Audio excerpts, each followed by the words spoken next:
தமிழக வெற்றி கழகத்தின் நிர்வாக குழு தலைமை ஒருங்கிணைப்பாளர் அண்ணன் கே செங்கோட்டையன் அவர்களை அரங்கம் நிறைந்த கரவொலியோடு வருக வருக நான் வரவேற்கிறேன்.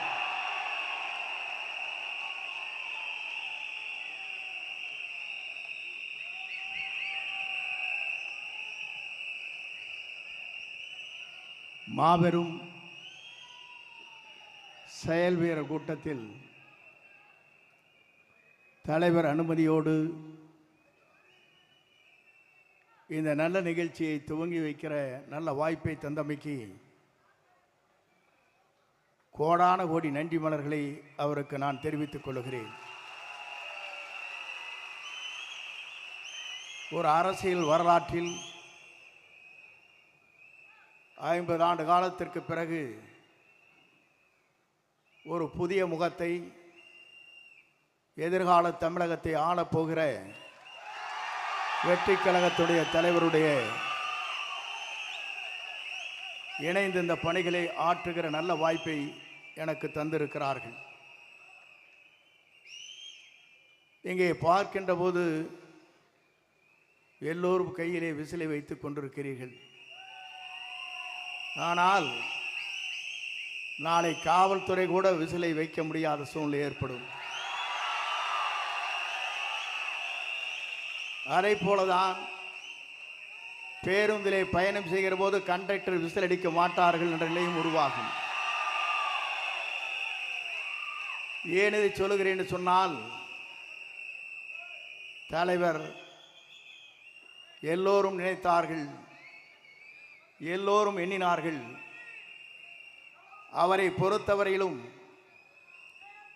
திரைப்படத்திலே அவர் ஹீரோ அல்ல, தமிழ்நாட்டின் எதிர்காலத்தினுடைய ஹீரோ என்பதை நாட்டு மக்கள் ஏற்றுக்கொண்டிருக்கிறார்கள். இங்கே கரையொலியை பார்க்கிறேன். 2 நாட்களுக்கு முன்னாலே நிகழ்ச்சி நடைபெற்றது. அங்கே பார்க்கின்ற போது 1000 ரூபாய் ஒரு ஆளுக்கு. தொலைதூரத்திலே வந்த தாய்மார்கள் தூங்கிக் கொண்டிருந்தார்கள். இவர் வீரமாக பேசினார்கள். திராவிட முன்னேற்ற கழகத்தை வீழ்த்துவோம் என்று குரல் கொடுத்தார்கள். ஒருத்தரும் கைதட்டல. ஆனால் திராவிட முன்னேற்ற கழகத்தை வீழ்த்தக்கூடிய ஒரே தளபதி நம்முடைய தளபதி தான்.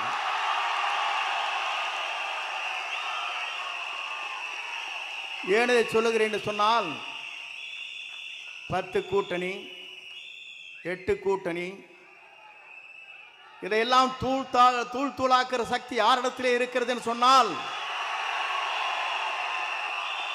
வெற்றி கழகத்துடைய தலைவராக மட்டுமல்ல, எதிர்கால தமிழகத்தை ஆளப்போகிற நம்முடைய தமிழக முதலமைச்சருக்கு தான் அது உண்டு. நான் எதற்காக இதை சொல்லுகிறேன் என்று சொன்னால், பல தலைவர்களை பார்த்துவிட்டு இங்கே வந்திருக்கிறேன். புரட்சி தலைவரை பார்த்தேன். அப்போது நான் நினைத்தேன், சிறு வயது எனக்கு 26 வயதிலே சட்டமன்ற உறுப்பினர். அப்போது உங்களைப் போலதான் நானும் இருந்தேன். ஆனால் நம்முடைய தலைவரோடு இணைந்ததற்கு பிறகு எங்கு சென்றாலும் உங்களை பார்க்கின்ற போது ஆள் விட்டா போதுமப்பா, போட்டு முதிச்சு முடிதுரா. நீங்கள் ஒரு பக்கம் செல்ஃபி எடுக்கிறாங்க, ஒரு பக்கம் திருப்புறாங்க, ஒரு பக்கம் மாட்டுறாங்க.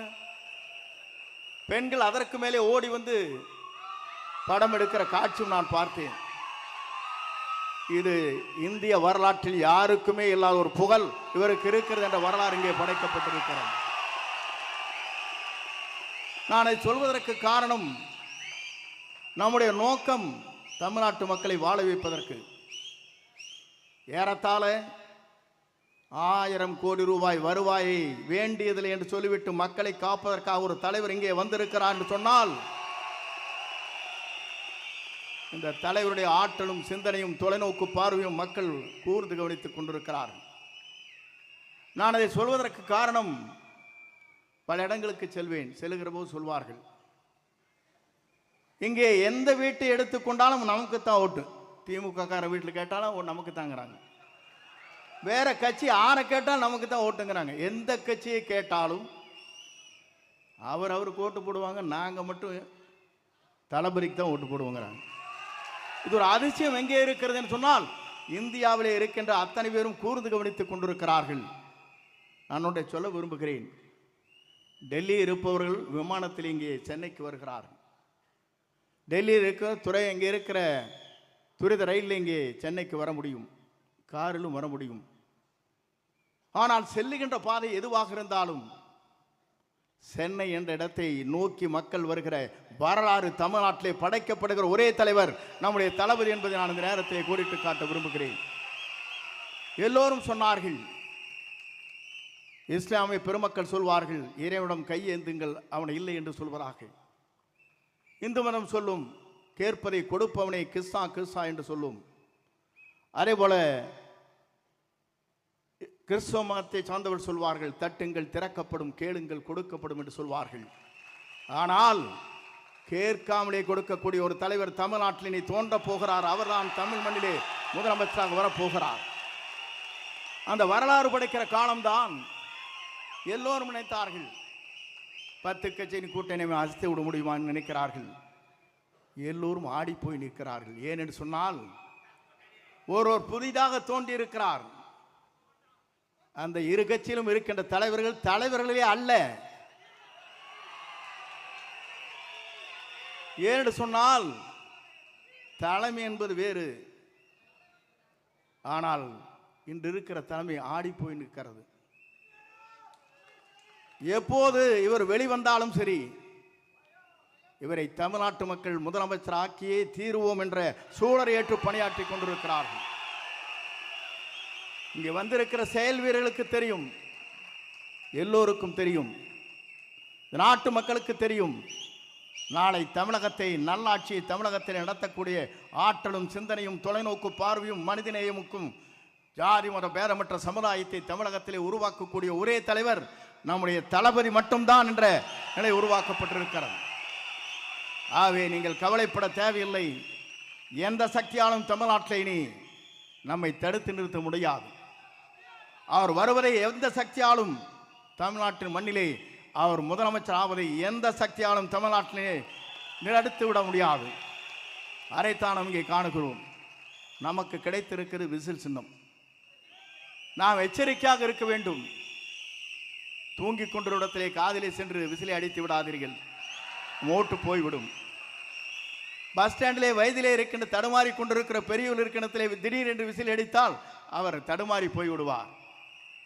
ஆகவே நம்முடைய விசிலை பொறுத்தவரை எச்சரிக்கையாக இருக்க வேண்டும். ஏனென்று சொன்னால் நாம் போடுகிற வாக்கிலே தான் நம்முடைய வெற்றி வரலாறு இருக்கிறது என்பதை மறக்காமல் நம் பணிகளை ஆற்றிடல் வேண்டும். இங்கே வந்திருக்கிற நீங்கள் அத்தனை பேரையும் நான் காணுகிறேன். உணர்ச்சி வசமாக இங்கே இருக்கிறீர்கள். 1000 கொடுத்து அங்கே கூட்டுகிறார்கள். 1 ரூபாய் கூட இல்லாமல் இங்கே கூடப்படுகிற கூட்டத்தை பார்க்கிற போது நம்மை வெல்வதற்கு எந்த சக்தியாலும் இனி தமிழகத்திலே இல்லை என்ற வரலாறு படைக்கின்ற காலமாக அந்த காலம் அமையும்.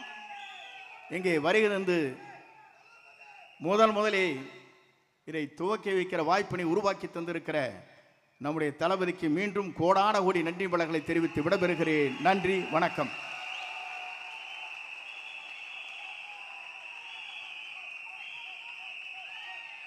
நன்றி அண்ணா.